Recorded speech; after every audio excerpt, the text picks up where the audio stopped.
What up, everybody? This is Just Blaze. My man Mike Chav, super engineer extraordinaire, and we're gonna get into this just really quickly. I'm gonna give you guys a little tip on how to chop samples easily into Logic and import them into EXS. There's a lot of different ways you can go about this. My man Clutch Johnson put me on to an easy way to do editing in Logic, so we're gonna share that with you right now. So very quickly, very easily.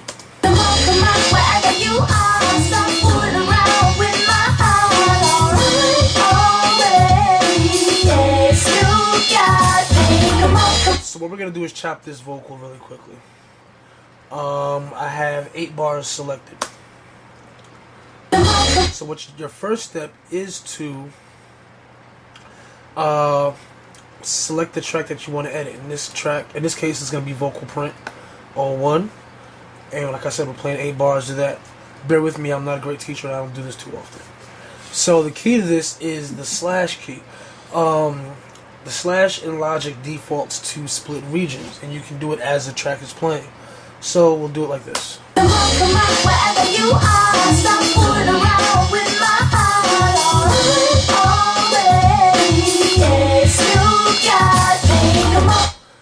So, as you can now see, as that track was playing, on each downbeat, I just hit the slash key, and we made 6 slices out of that. So now we're going to select each slice,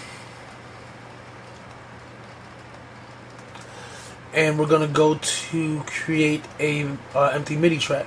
Now, if you have a MIDI track select, whatever kind of track you have selected in Logic, in this case we're going to go down to an instrument track. If you double click in this empty field here 2 times, or if you double click in that field, it'll create another track of the same type that you just had selected. So we just made an instrument track.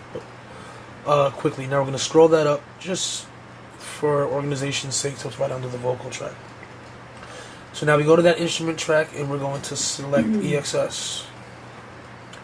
Stereo EXS, pretty straightforward. Now I lost my selection, so we're going to go back and select those splits I just made. Now you go here, we'll zoom in so you guys can see. On your EXS sampler, you're going to the edit page. Got that? Okay. So we go to the editor in EXS, which is where you organize all your samples and everything. We're going to take those 5 slices or 6 slices I just created, and we're going to literally just drag them off of there into here. You have 3 options. We're going to use contiguous zones. What that will do is, starting at key C1, it'll spread those 6 samples across 6 keys starting at C1. Hit OK. Now, what we can do is, you'll see I have 6 samples here, 6 zones as they refer to them in this EXS instrument. I'm going to select all 6 of them. Then I'm going to create a group. Make a new group. Drag all those samples into that group. Now, I go to the group editor within the EXS instrument editor. Go to group. And here, stop laughing at me.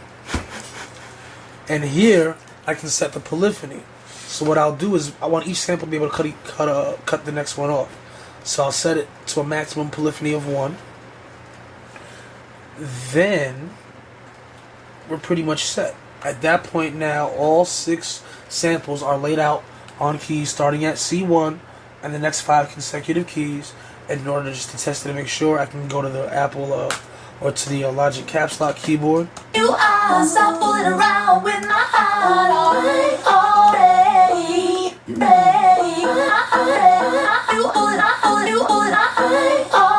And now you see that all 6 of those samples are cutting each other off. Easy way to just take some samples, chop them up, put them in Logic, edit them rhythmically, and throw them right in the EXS sampler, and you're all done. You're good. And that's that. And that was EXS 101 with Just Blaze and Mike Chav on whatever his website or blog will be. And me too. And I was here. Yeah. I taught him that. Yeah, Jayelectronica has taught me everything I've known about Logic. He actually makes all my beats too. It's not really me. And I have like a little hamster and a wheel that, powers my laptop and things of that nature. And that's it. So we're out of here. Thank you for tuning in, and now I'm tuning out. Good night.